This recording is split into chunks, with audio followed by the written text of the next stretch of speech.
Hello everybody, it's Kenneth from the Archives here with another video looking into our collections and discussing an aspect of the history of our university. In a recent video, I discussed the stories of two young men who lost their lives in active service in the Great War and said how lucky we were to have archives relating to them in our collections. Today I'm going to look into our collections to look specifically at some of the war dead of University College Dundee and how they've been remembered. This photograph was taken on the 25th of October 1922 and shows the official dignitaries attending the ceremony to unveil University College Dundee's War Memorial. The unveiling was performed by the Lord Provost of Dundee, Sir Alexander Spence, who is in the picture. Also in the picture we can see Sir George Washington Baxter, the President of University College, and the Principal of the College, John Yeo Mackay. This is the memorial that they unveiled.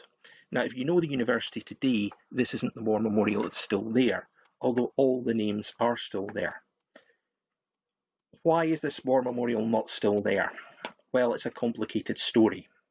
This stood in one of the main university buildings until 1958, when they were to be taken down for rebuilding. Obviously, the War Memorial was seen as important and was put in storage. At this time, it was really up in the air what was going to be kept and what was going to be demolished, and so for a long time they hesitated about putting the War Memorial back. By 1969, it was felt fairly clear that they knew what was going to be doing, and it was decided to re-erect the War Memorial. However, during the discussions of this, it was felt that maybe a more modern War Memorial, which would also record the dead of the Second World War, who up to that point did not have a memorial, should be put up. And indeed, this was what was put up. And you can still see it. It's still a very important part of the university. If you go into the University Tower building through the main entrance and turn to your left, you will see the War Memorial, commemorating the dead of both World Wars. And as I say, the First World War copied the names exactly, right down to the spelling mistake in John Crichton's name. One of the interesting things about the First World War Memorial is it contains 37 names, but most press reports, when it was unveiled, and indeed some later reports drawing on these, have said it contains 38 names. Why the discrepancy? Well, it's quite an interesting story. What seems to have happened is a comma seems to have been added in one of the names, that of William Michael Dashwood Stirling Strettle, and he seems to have been confused in the reports, although not on the memorial, as two different students, William Michael and Dashwood Stirling Strettle.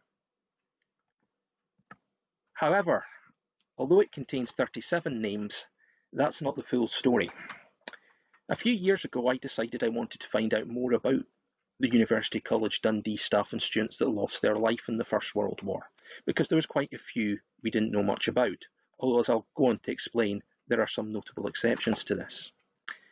In the early stages of that research, I was looking at some of the university scrapbooks and quickly noticed accounts of the deaths of a couple of students whose names were not on the War Memorial. Now that made me suspicious. I also knew that Preston Albert Watson, the aviation pioneer, had been at University College Dundee briefly, and yet his name was not on the War Memorial, although he died in a flying accident during the conflict. So I decided to do a bit more research, and over a number of years checking the student matriculation records, various other University College records against other war memorials, including the St Andrews Roll of Honour and Roll of Service, including the Commonwealth War Graves Commission's website, I discovered a further 42 names of staff, students and governors who were not recorded on the War Memorial. And here you see the full picture. Now, why this happened, we don't really know. There seems to have been that how they got the names was they put an appeal to the newspaper, would people tell them. They also, as a part of the University of St Andrews, seems to have had the University of St Andrews list and took off that who they thought were Dundee students, although in some cases they managed to omit Dundee students who are recorded on the University of St Andrews Roll of Service and Roll of Honour, and indeed the University of St Andrews War Memorial. Now there's some quite surprising admissions. Alistair Cosmo Burton Geddes, for example, was the son of Professor Patrick Geddes. so it's a bit odd that he was forgotten about. William Philip Retty was the son of a governor of the college, and indeed Dundee Dental Hospital was given in his memory, so again it's quite surprising. In some cases there may have been a choice. So Harry Walker, who was a governor of the college, was very prominent. He was the commanding officer of the 4th Black Watch, Dundee's own, who was killed as a result of the action at Lewes. So it may have been that they decided not to include governors, we don't know. But as I say, there is a big gap, and these 42 are all either commemorated on at least 2 other war memorials or are recorded by the Commonwealth War Graves Commission. And I suspect I've still more names to find.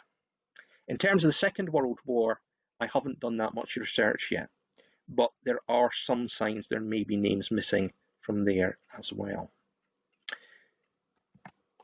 Now, obviously that's a lot of people and I don't have time to tell you all their stories today. So what I thought I would do is look at the death of the first student and the death of the last student that we know about. Lieutenant David Wylie Rintoul of the Royal Army Medical Corps was killed at the First Battle of Ypres in October 1914. His body was never found, but his death had a profound impact on the students of University College. He had been a medical student at Dundee between 1909 and 1912, so in 1914 there were plenty of students who remembered him. And the college magazine for the month after his death, November 1914 issue, when the news had reached, printed this portrait of him and a glowing tribute. But it makes very clear just the impact this death had. Because up to that point, it seems a number of the students had seen the war as a sort of distant thing, had seen deaths, of course, but they were names they didn't know, they were figures. But as the writer of this article said, the glamour and glory of war were torn from our minds when they heard the death of Rintoul. The true picture in all its horror was revealed. Only by the death of this one, so well known to us all, that we came to a tardy realisation of the magnitude of the price of the conflict. So, powerful stuff. The last student we know to have officially died as a result of the Great War was Patrick Wright Anderson. He was a lieutenant who initially served in the Black Watch, then joined the Royal Flying Corps and became a founder member of the newly formed Royal Air Force. He had been a student at the start of the war. He didn't come back to University College in 1914 when he should have done because he wanted to go and do his bit for his country. So that meant, sadly, he never completed his studies and he never got his degree.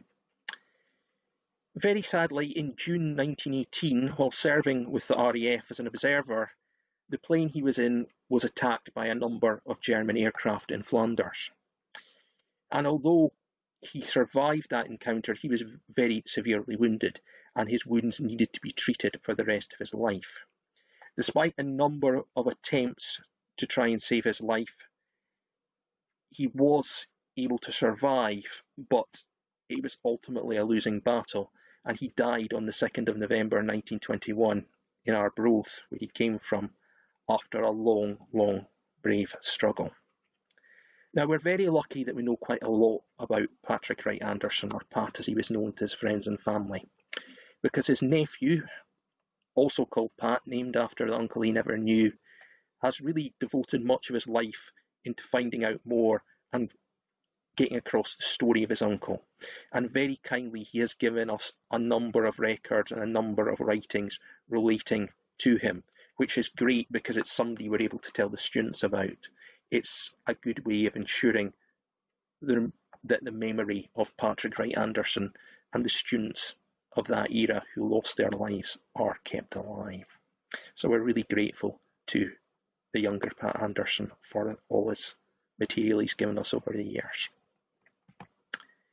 Okay, that's the end of the video today.